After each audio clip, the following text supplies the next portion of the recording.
तो आइए इस कहानी के डर के पीछे की साइकोलॉजी को समझते हैं। कहानी हमें सीधा आधी रात के सन्नाटे में ले जाती है। घड़ी में बजे हैं ठीक 12। एक ऐसा वक्त जो हमेशा से ही किसी अनहोनी चीज से जुड़ा रहा है, और ऊपर से बाहर तेज हवा का शोर जो अपने आप में एक किरदार जैसा लगता है। तो ये सिर्फ एक सेटिंग नहीं है, ये एक तरह की वार्निंग है कि कुछ बहुत गलत होने वाला है। और बस यहीं से कहानी का पहला मोड़ आता है। एक ऐसी घटना जो हमारे मेन कैरेक्टर अयान की नॉर्मल दुनिया में एक भूचाल ला देती है। और फिर एक आवाज आती है, लेकिन ये दरवाजे पर कोई दस्तक नहीं है। नहीं, ये कुछ ज्यादा ही अजीब है। जैसे कोई अपने लंबे लंबे नाखून खिड़की के शीशे पर घिस रहा हो। यहाँ राइटर ने जानबूझकर एक ऐसी आवाज का इस्तेमाल किया है जो बिल्कुल भी नेचुरल नहीं है, जिससे हमारे दिमाग में भी पहला सवाल उठता है, बाहर है कौन? तो अयान का पहला रिएक्शन क्या होता है? जाहिर है सदमा और डर। कमरे में वैसे ही हल्की फुल्की रोशनी है और उसका दिल जोर जोर से धड़क रहा है। राइटर हमें सीधा उस किरदार के डर से कनेक्ट कर देता है। मतलब हम भी वही महसूस करने लगते हैं जो अयान महसूस कर रहा है। और तभी वो रहस्यमयी आवाज एक पर्सनल बुलावे में बदल जाती है। एक पतली सी टूटी हुई औरत की आवाज उसका नाम ले रही है। अब ये सिर्फ कोई अनजाना शोर नहीं रहा, ये एक सीधा और पर्सनल खतरा बन चुका है। तो चलिए अब कहानी में थोड़ा और आगे बढ़ते हैं, देखते हैं कि अब क्या होता है। यहाँ से सस्पेंस बढ़ना शुरू हो जाता है, क्योंकि हमारा किरदार अब उस डर का सामना करने का फैसला करता है। अयान की हिचकिचाहट को महसूस कीजिए। वो बहुत धीरे से पर्दा हटाता है और कहानी बताती है कि ये करते हुए उसका खून झलसा गया था। ये एक बहुत छोटा सा एक्शन है, लेकिन ये उस भयानक मंजर की तैयारी है जो बस अब सामने आने ही वाला है। और पर्दे के पीछे है कहानी का पहला असली झटका, उस चुड़ैल का चेहरा। राइटर बहुत चालाकी से हमें एक एक डिटेल देता है।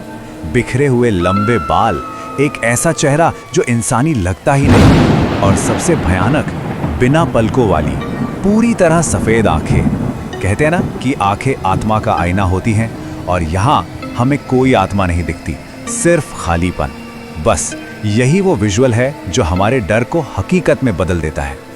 अब कहानी अपने क्लाइमैक्स पर पहुंचती है। अब तक जो खतरा सिर्फ दिख रहा था, वो अब एक जबरदस्त हमले में बदलने वाला है। ये सिर्फ एक डरावनी लाइन नहीं है, ये साइकोलॉजिकल कंट्रोल करने की एक कोशिश है। चुड़ैल अयान को अपनी इच्छा के आगे झुकाने पर मजबूर कर रही है। वो उसे अपनी आंखों में देखने के लिए कह रही है, जो कई कहानियों में आत्मा पर कब्जा करने का एक तरीका होता है। और फिर चीजें बहुत तेजी से होती हैं। ये जो घटनाओं का सीक्वेंस है, ये दिखाता है कि खतरा कैसे विजुअल से फिजिकल हो गया है। चुड़ैल अब सिर्फ बाहर नहीं है, उसकी शक्ति अब कमरे के अंदर महसूस हो रही है। लाइट का छपकना, किताबों का गिरना, ये सब दिखाता है कि अयान की सेफ जगह अब सेफ नहीं रही, और उसका खिड़की बंद करना एक आखिरी हताश कोशिश है। उस हमले के बाद कहानी का माहौल पूरी तरह से बदल जाता है। अब हम उस टकराव के बाद की जो भयानक शांति है ना, उस पर ध्यान देंगे।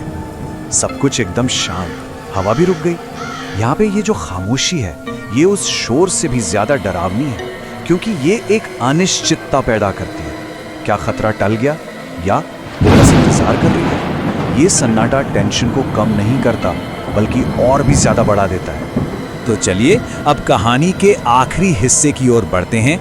एक ऐसा अंत जो एक तरह का समाधान तो देता है, लेकिन अपने पीछे एक गहरा डर छोड़ जाता है। अयान थोड़ी हिम्मत जुटाता है और फिर से बाहर देखता है। जो तुरंत का खतरा था वो खत्म हो गया है। चुड़ैल गायब है। एक पल के लिए शायद राहत मिलती है, लेकिन क्या सब कुछ सच में ठीक हो गया है? और ये इस कहानी का सबसे जरूरी हिस्सा है। चुड़ैल चली गई, लेकिन उसने अपने होने का एक पक्का सबूत छोड़ दिया है। खिड़की पर वो खरोच के निशान ये साबित करते हैं कि जो कुछ भी हुआ वो अयान का कोई वहम नहीं था, वो सब सच था। वो खरोंचे सिर्फ निशान नहीं हैं, वो एक खामोश डरावना वादा है।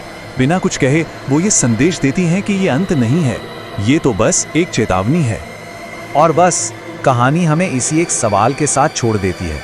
ये एक ऐसा डर है जो खत्म नहीं हुआ, बस कुछ देर के लिए टल गया है।